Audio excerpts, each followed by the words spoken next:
Metaphysical poetry is a familiar term. So is the case of metaphysical poets such as John Donne and Abraham Cowley. We generally consider them as masters of verbal acrobatics, a group of people who indulge in the use of far-fetched comparisons, strange syntax, weird images, and tortuous metaphors. These are generally considered their hallmarks. Let's read a few descriptions of metaphysical poets. The first one is from Britannica Encyclopedia. Metaphysical poetry is less concerned with expressing feeling than with analyzing it, with the poet exploring the recesses of his consciousness. The boldness of the literary devices used, especially obliquity, irony, and paradox, are often reinforced by a dramatic directness of language and by rhythms derived from that of living speech.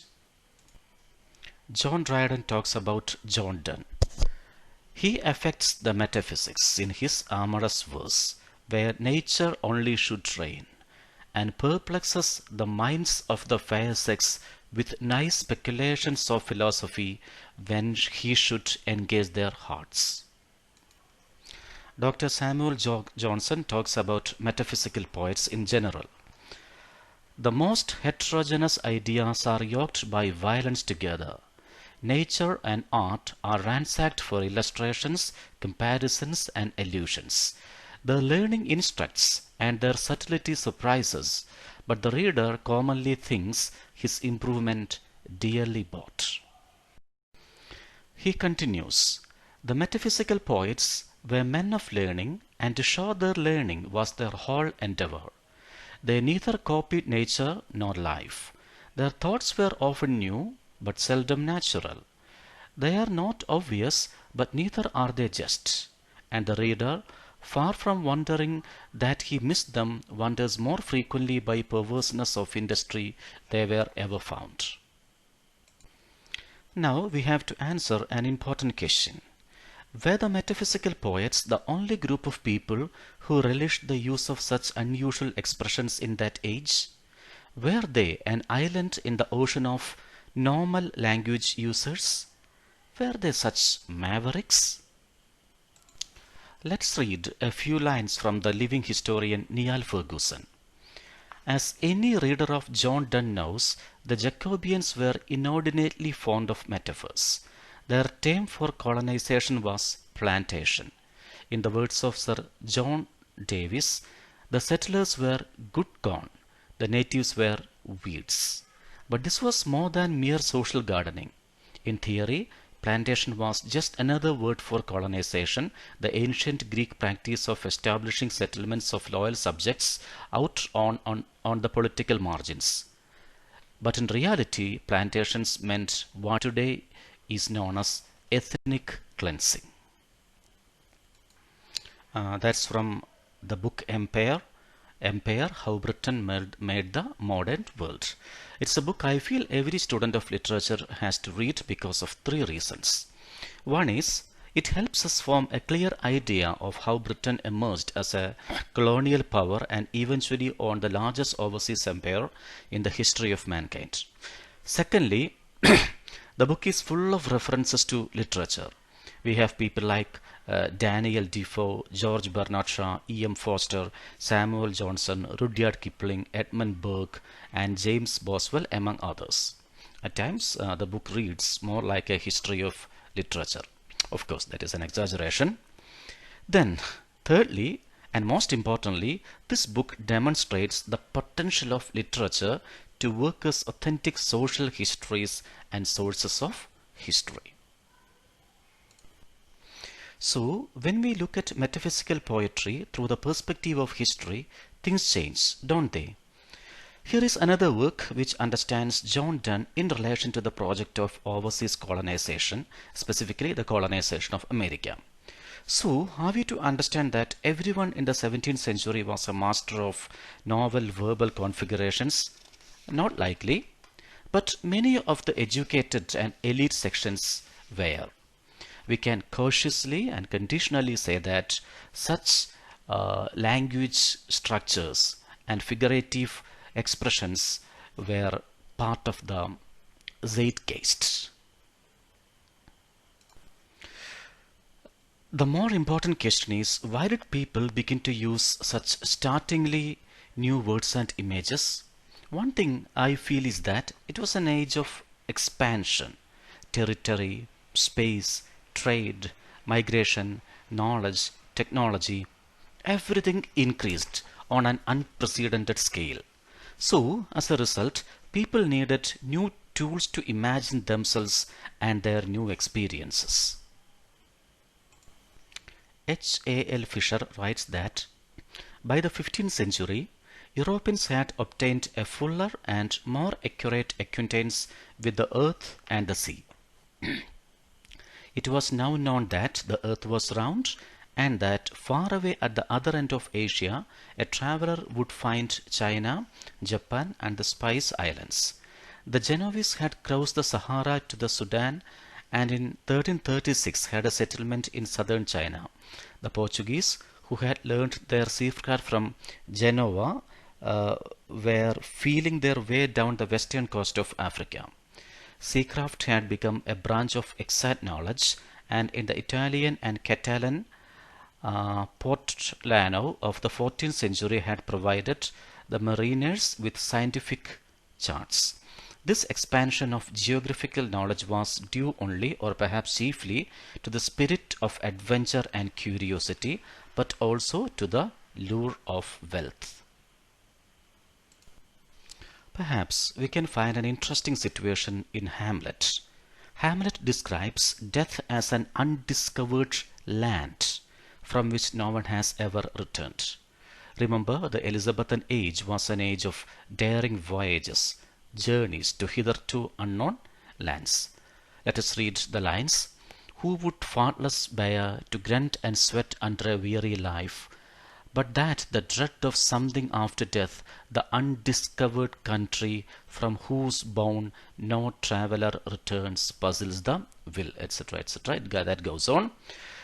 So it was only natural that an educated young man like Hamlet chose the new vocabulary, the new understanding, the new sensibility to make sense of the old experience of death.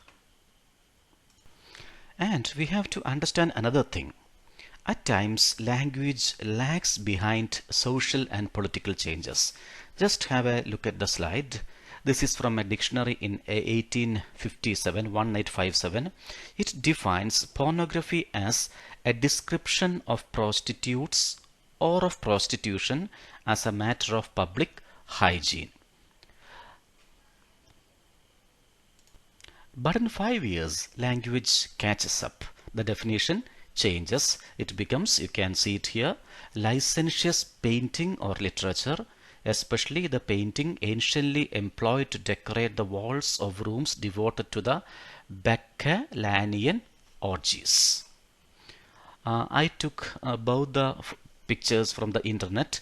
Now I cannot remember the source. I believe this is authentic. Still, better you check it out. Let's move to a more contemporary example. Thomas Friedman writes, when I was running around in 2004 declaring that the world was flat, Facebook didn't even exist. Twitter was still a sound. The cloud was still in the sky. 4G was a parking space. Applications were what you sent to a college. LinkedIn was barely known and most people thought it was a prison. Big data was a good name for a rap star, and Skype for most people was a typographical error. Now look back. All these words have become a part of our day-to-day vocabulary. So we have caught up real soon this time. New experiences demand new genres and idioms. Theatre of the absurd, stream of consciousness, surrealism, Dadaism, Cubism, etc. are examples. All of them try to imagine and express the furiously changing and upsetting trends in the society. Literature has a unique ability to capture subtle changes. Indulekha and Vishakanyaka are two examples from Malayalam.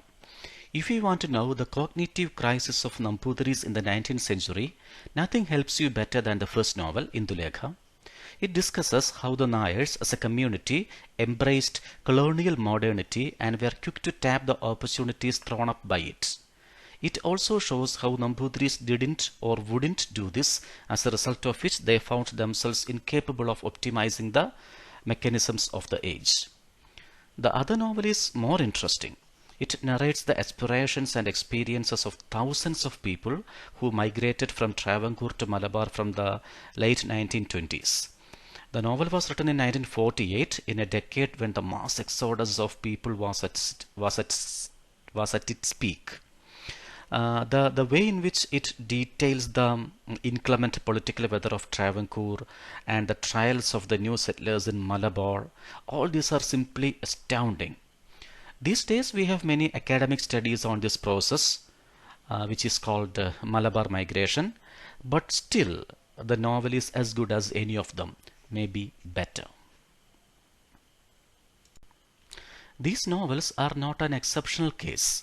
Thomas Piketty, in his Capital in the 21st Century, writes, "Film and literature, 19th century novels especially, are full of detailed information about the relative wealth and living standards of different social groups, and especially about the deep structure of inequality, the way it is justified, and its impact on individual lives." Indeed, the novels of Jane Austen and Balzac paint striking portraits of the distribution of wealth in Britain and France between 1790 and 1830. Both novelists were intimately acquainted with the hierarchy of wealth in their respective societies.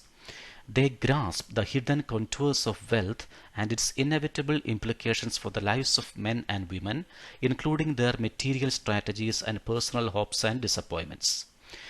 These and other novelists depicted the effects of inequality with a verisimilitude and evocative power that no statistical or theoretical analysis can match. Niall Ferguson, in Empire, the book we have already seen, writes, "Robert Burns's poems, songs and letters can still give us an invaluable insight into the political economy of the 18th century Empire."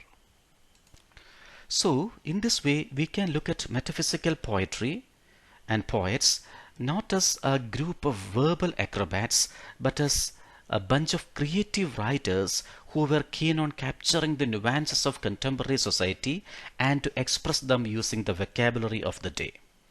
Of course, we are not going to understand the history of the 17th century from these poems, but they can tell us many things about the general sense and sensibility of the age. In the next part, we will read two poems of John Donne as embedded texts, works which express contemporary social sense and sensibility. One is a valediction forbidding mourning, and the other is a valediction of weeping.